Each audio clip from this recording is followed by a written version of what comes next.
Nehru's Autobiography, Towards Freedom. Author, Pandit Jawaharlal Nehru. Hello friends. Today, we're going to dive into the life story of a great personality in Indian history whose vision laid the foundation of modern India. We're talking about the timeless autobiography, Towards Freedom, written by India's first Prime Minister, Pandit Jawaharlal Nehru. This book isn't just an account of Nehruji's personal life and struggles. It narrates the story of India's freedom struggle, the political and social upheavals of that era, and the building of India as a nation. Let's turn the pages of this great work in this 25 to 30-minute detailed summary and deeply understand Nehruji's thoughts, struggles, and dreams.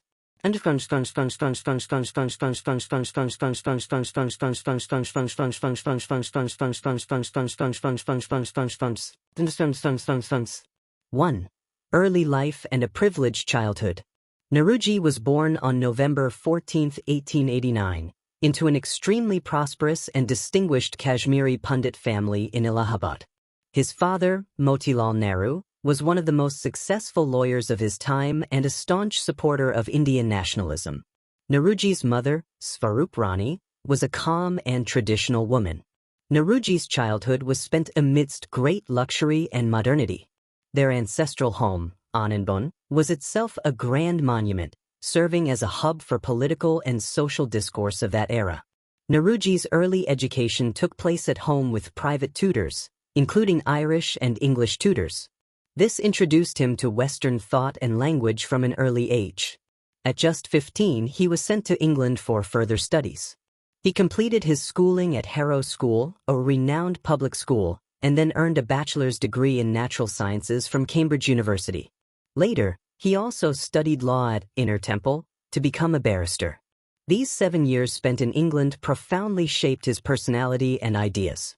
He assimilated the ideals of Western democracy, socialism, and liberalism, but his heart always remained connected to India and its problems.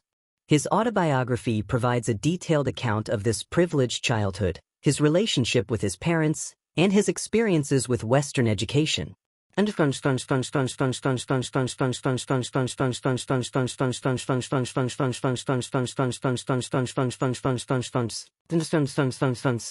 2. From law to active politics. Entry into the freedom struggle. After returning to India in 1912, Nehruji began practicing law in the Allahabad High Court.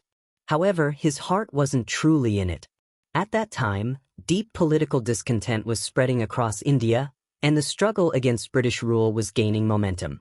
In 1916, at the Congress session in Lucknow, he met Mahatma Gandhi, which changed the direction of his life.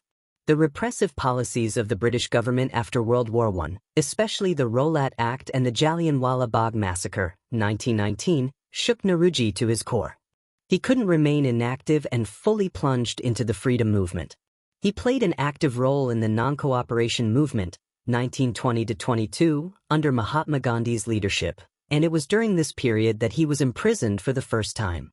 In his autobiography, he vividly describes his initial days in jail, his conversations with fellow prisoners, and his political reflections. This period was for him a time of self-reflection and deepening political ideas. Far from his privileged lifestyle, he was directly connecting with the realities of the country.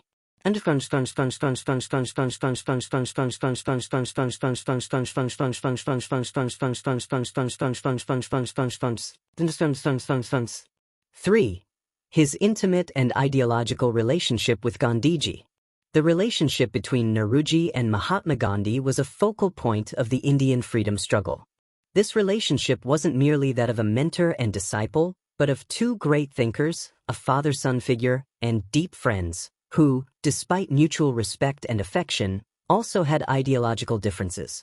Nehruji was deeply influenced by Gandhiji's principle of non-violent resistance, satyagraha, considering it the most potent weapon for India's independence. He admired Gandhiji's moral strength, his simplicity, and his extraordinary ability to connect with common people. However, there were also significant ideological differences between them. While Gandhiji emphasized Gram Swaraj, village self-rule, and cottage industries, Nehruji was a strong proponent of large industries, scientific development, and modern socialism. Nehru honestly acknowledges these differences in his autobiography, but also clarifies that despite these divergences, both leaders were united in their goal of India's independence. Gandhiji saw Nehru as his successor, knowing that Nehru could understand the changing needs of modern India and position it anew on the world stage. This book presents a profound portrayal of the complexities, trust, and mutual understanding in their relationship.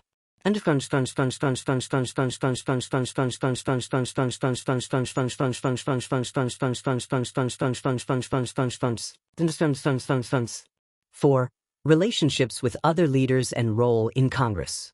Nehruji worked with several other significant leaders within the Indian National Congress and had various types of relationships with them. His relationship with Sardar Vallabhbhai Patel was often a subject of discussion. Where Patel was a practical and resolute leader, Nehru was more idealistic and forward-looking. His autobiography mentions their differing approaches to work and occasional ideological differences, but it also clarifies that their shared dedication to the nation was paramount. Nehru's relationship with Subhas Chandra Bose was also complex. Both were young and dynamic leaders, but they had serious differences regarding the methods of achieving independence. While Bose favored more aggressive and revolutionary approaches, Nehru preferred to follow Gandhiji's nonviolent path. In his autobiography, Nehru also describes the intricacies of these relationships and the various currents within the Congress. He also had deep political and personal ties with other leaders like Maulana Abul Kalam Azad, Rajendra Prasad, and C. Rajagopalachari. Together with all these leaders, he ran an organization that challenged the British Empire and ultimately secured India's freedom.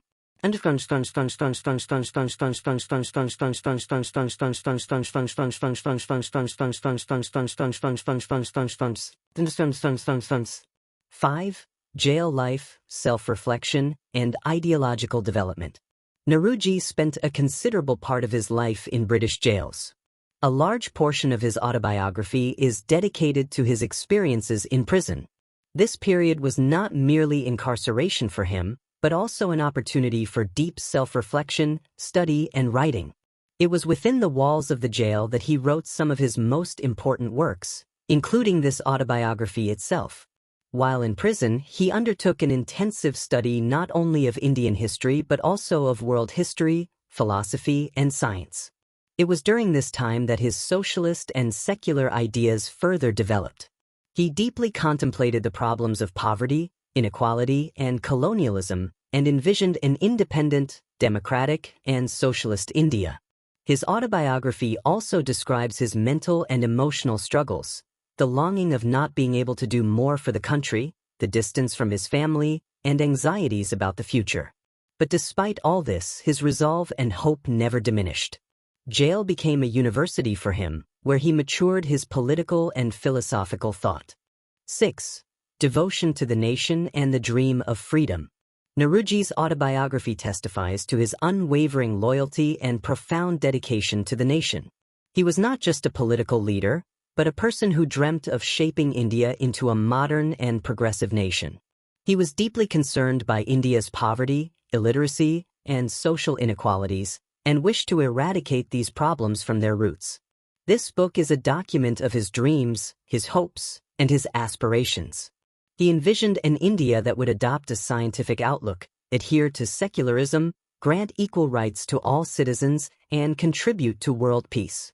In his autobiography, he also candidly reflects on the tragedy of partition, its pain, and its causes. Towards Freedom shows us how one individual intertwined his personal life with the destiny of the nation, and how he dedicated his entire life to securing India's independence and building it into a strong nation. This book helps us understand the mindset, the passion, and the foresight that led India to freedom and gave it a new identity on the world map.